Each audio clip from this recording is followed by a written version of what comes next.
이낙연 대표 같은 경우 굉장히 점잖은 분임에도 불구하고 못 믿겠다라는 거죠.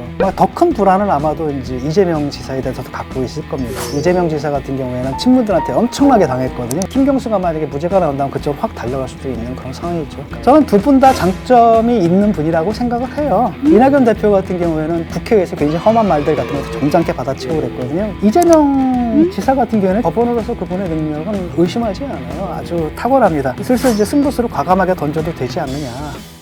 네, 여러분 안녕하십니까. 시사 끝장입니다. 오늘은 진중권 전 동양대 교수 모시고 여러 가지 이슈 부분에 대해서 얘기 나눕니다. 지난번에 한번 모셨는데 워낙 반응이 좋고 또 여러 가지 요청이 있어서 다시 한번 모셨습니다.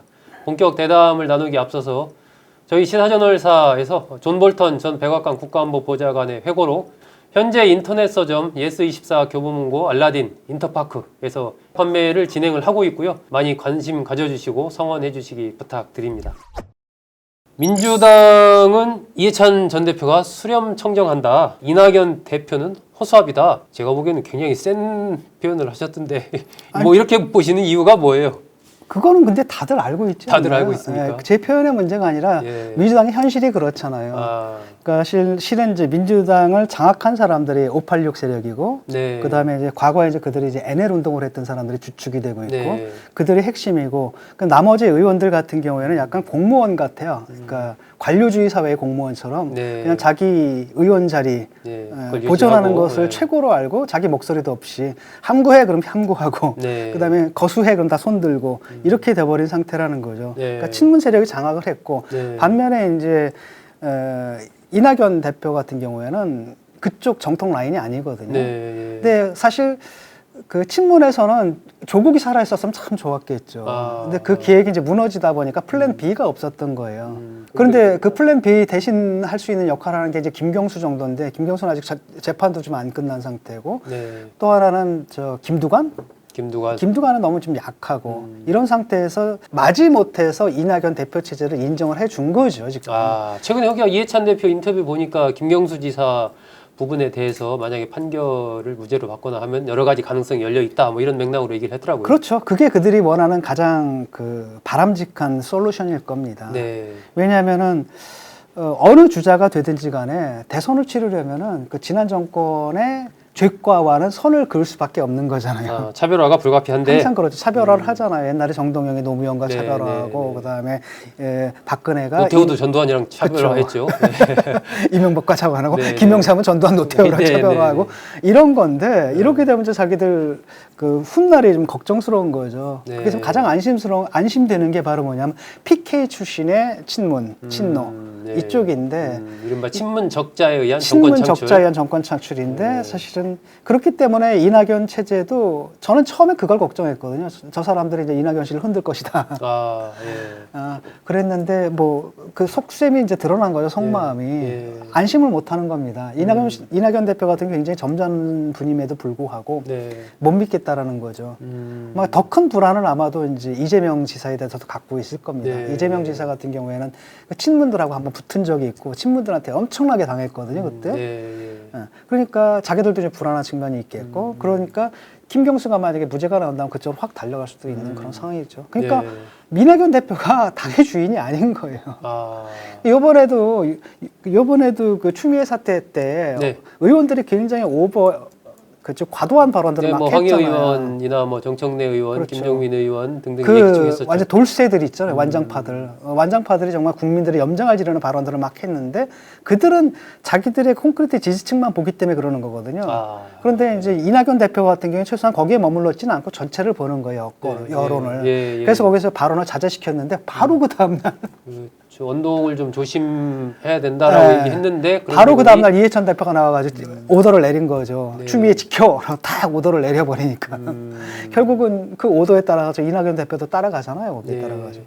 이낙연 대표 입장에서는 어쨌든 현재 상황에서 봤을 때 그렇게 뭐 마땅한 대안이 사실 나 외에는 마땅한 대안이 없고, 물론 이재명 지사가 있지만 조금 여러 가지로 차이가 있으니까, 그렇다면 지금 말씀하신 대로 친문 입장에서 봤을 때 뭐 적자는 아니지만 어쨌든 대안부재론 이런 부분을 이낙연 대표도 알고 있을 거고, 그렇다면 뭔가 이 대표 입장에서도 향후에 뭔가의 승부수를 좀 던져야 될 그런 시기가 좀 올까요? 아니면은 그냥 이 지금처럼 그 세력 없이 적절하게 이렇게 같이 맞춰가는 이런 흐름으로 갈까요?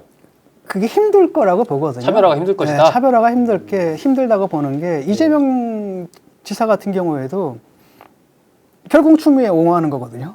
네, 네. 차별화를 못 합니다. 네, 이분이 네. 이제 정유라 얘기를 하면서 네. 금수저 얘기를 하잖아요. 네. 아, 정유라가 언제적 얘기예요? 가장 최근에 그 금수저 사건은 바로 뭐냐면 조국 딸하고 추미애 아들 아니에요. 네. 그 얘기를 못 꺼내고 갑자기 3년 전으로 4년 전으로 돌아가서 정유라 얘기를 꺼낸단 말이죠.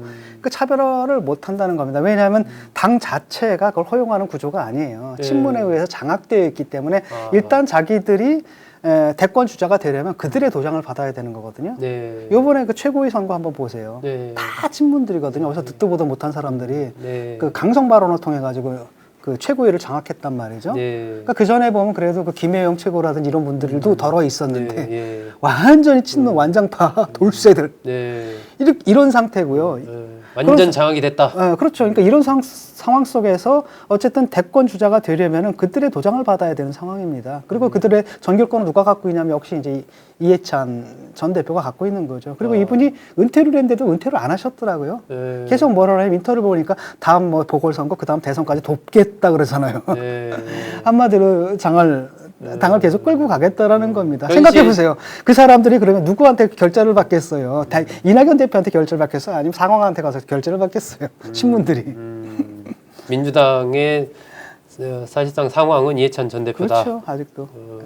대통령과의 관계에서도 그런 부분이 좀 작용을 할까요? 청와대와 당청 관계 부분에서 이해찬 대표의 당청에 구별이 없잖아요.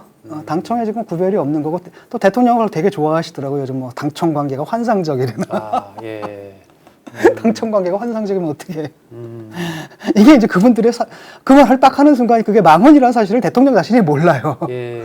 당청 사이에 긴장 관계가 있어야 되죠. 당이 잘못하면 청이 지적하고 청이 잘못하면 당이 지적해야 되는데 이게 하나가 됐고요. 사실은 대통령도 거기 얹혀 있는 거잖아요. 그 친문 세력들이 네. 얹혀 있고 기껏 한다라는 게 이제 의전을 하는 거예요. 요번에 그 정은경 네, 네. 탁 또 찾아가잖아요. 네, 그거 네. 아마 탁현민 아이디어이겠죠. 네. 그런 데 가서 아카데미 연기상 받을 것도 아닌데 이제 그런 거 하는 게 대통령 역할이 돼버린 거고요.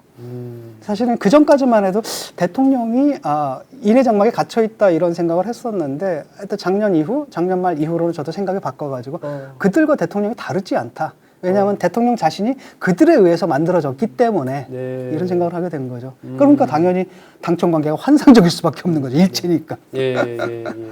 이재명 경기도지사는 그런 측면에서 어쨌든 조금 다른 결을 가지고 가고 있고 직접적인 이슈에 대해서 본인 의견을 다 표명을 하면서 직접 이른바 대중에 의해서 어떤 지지세를 만들어가는 이런 전략을 취하고 있지 않나 보여지는데 아까 뭐 진 교수님 말씀하신 대로 좀 이 뭐랄까 지난번에 실제로는 겁쟁이다 정의의 사도처럼 온갖 똥폼을 다 잡더니 뭐 또 이재명 지사 비판하셨어요?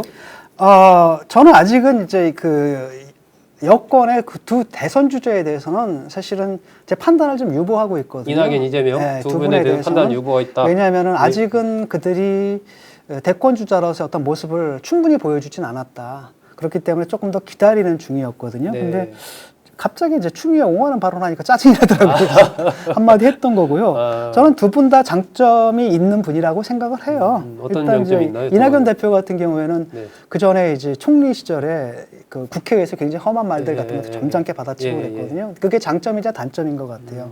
그러니까 무난하게 모든 걸 무난하게 넘어가고 모든 것을 엄중하게 네, 네, 네. 모든 사안에서 엄중하게 침묵하는 게 이제 문제죠. 네. 너무 조심스럽게 간다는 네, 측면이 네. 있고 반면에 이제 이재명 지사 같은 경우에는 장점이 참 많은 분이거든요. 저는 네. 법원으로서 그분의 능력은 의심하지 않아요. 아주 탁월합니다. 능력이 정책 탁월하다. 현안에 대한 이해가 아주 뛰어나고요. 네. 두 번째 정책적 상상력도 굉장히 뛰어나. 이번에도 그 대출 문제라든지 예, 이런 거 예, 건드리고 예. 이런 생각을 어떻게 했을까 싶고요. 아이디어가 막 튀죠. 아이디어가 많이 튀우고 그 밖에도 자신의 아이디어를 관철시킬 줄도 알아요. 그러니까 특정한 상황 속에서 아주 적절하게 이슈를 던져서 대중화시켜내고 이것을 사회적인 의제로 만드는 그런 능력도 네, 뛰어나는데 네, 네.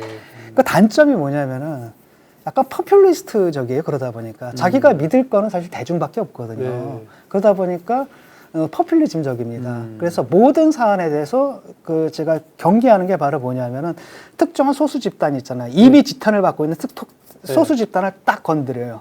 근데 그 소수 집단에 대해서 우리 사회가 뭔가를 해야 되는데 하지 못하게 만드는 규칙들, 규율들이 있거든요. 네. 이걸 무시합니다. 네. 그냥 바로 공격을 해야 돼요. 그럼 대중들은 와 신난다.